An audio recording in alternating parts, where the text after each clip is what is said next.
am I allowed to talk about my family, to talk about my emotions, to talk about my issues? We're raised in cultures of permission where we seek permission, particularly to share things or to do things that potentially feel outside the norm, right? I think that that lack of safety also comes from a lack of clarity. Brené Brown has this great line, which is clarity is kindness. And I think more and more leading with questions, leading with curiosity, leading with receptivity is just a signal to everybody else that it's okay. Whether you want more innovation more easily, you're feeling burnt out or overwhelmed, or you simply know that something isn't quite the way you know it can be, you are not alone.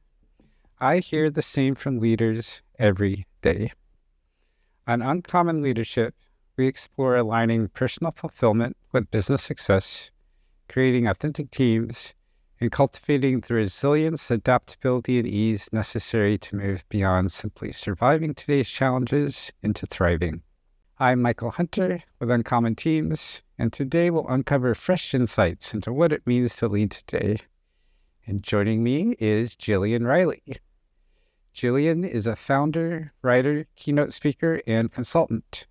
Having spent her 30-year career working in social, organizational, and individual change across Africa, Asia, and Central Europe, Jillian's focus is on helping people unlock their ability to navigate change and accelerate growth and learning.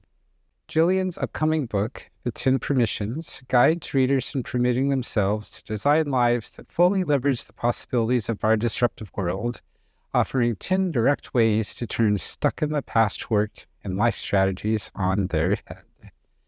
Welcome, Jillian. Thanks, Michael. It's great to be here.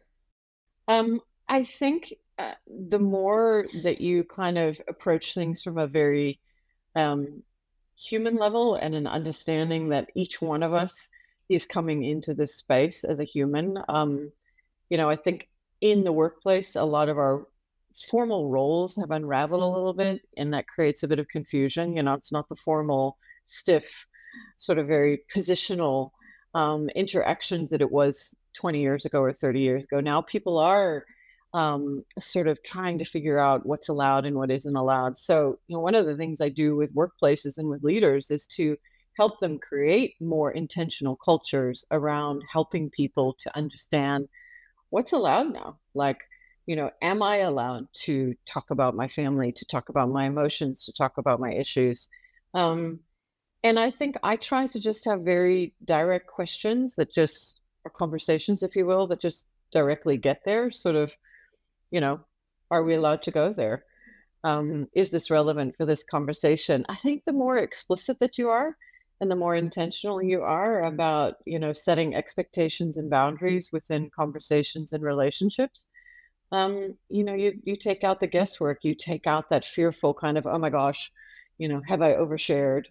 Um, but there's space now for us to do this. I think everybody's accepted the fact that we are all, complex creatures. So I would encourage people just to take it head on.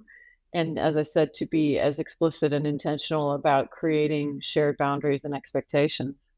Are those shared boundaries and expectations, is that the primary tool to use that helps people who haven't felt safe or comfortable or allowed talking about whatever the untalkable things are to bring those in? Yeah, I mean, we all carry this deep fear that, we're going to be rejected, we're going to be judged, we're going to get into trouble. Um, One of the things I talk about in my book is that we're raised in cultures of permission where we seek permission, particularly to share things or to do things that potentially feel outside the norm, right? May I do, may I speak, may I? And what we haven't done, and what we don't do, is to really prepare adults to give themselves permission and then to work with each other to create a shared understanding of what permission is. And I think when workplaces were very formal, when we did sort of operate in a far more fixed environments, it didn't feel quite as relevant. Now, I think that that lack of safety also comes from a lack of clarity. Brené Brown has this great line, which is clarity is kindness. When we're clear about our shared understanding, as you've just said, boundaries and expectations, then we're operating at least from a place of awareness and knowing. And, it might be that we're out of alignment in terms of what we think is allowed or should be allowed, but at least then we can discuss it and I can make a decision about whether the explicit sort of permissions are in line with what I need and want. I think in many ways it's the ambiguity, the lack of intentional dialogue and clarity around who are we allowed to be in this space that creates that feeling of lack of safety. If I'm a leader who wants to create more of this clarity around boundaries, expectations, and I'm not sure how to get started.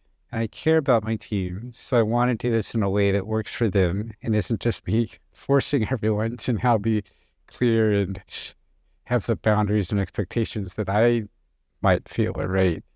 How can I start that conversation and how do I ensure that it goes well? Yeah, well, I don't think you're ever going to be sure that a conversation is going to go well, right? But what is well? I mean, as long as you can surface some of what you wanted to surface, I personally would say that by asking the question, um, you've achieved something because what you've then done is, I'm going to use my language again, create permission for things to be voiced that perhaps previously people weren't sure that they could be. So, I would again be as open as I felt comfortable coming, and I would do it individually to start with. I don't think that getting people around a whole table and expecting them to have hugely revelatory conversations is particularly helpful as a starting point. I think having one-to-one spaces where people feel more comfortable, where you also can say, "Hey, look," and max out your sense of honesty and openness around your intentions, because I think that's what is often on people's minds. Why is he doing this? Why is she raising this?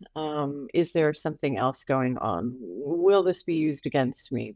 What's going to happen here?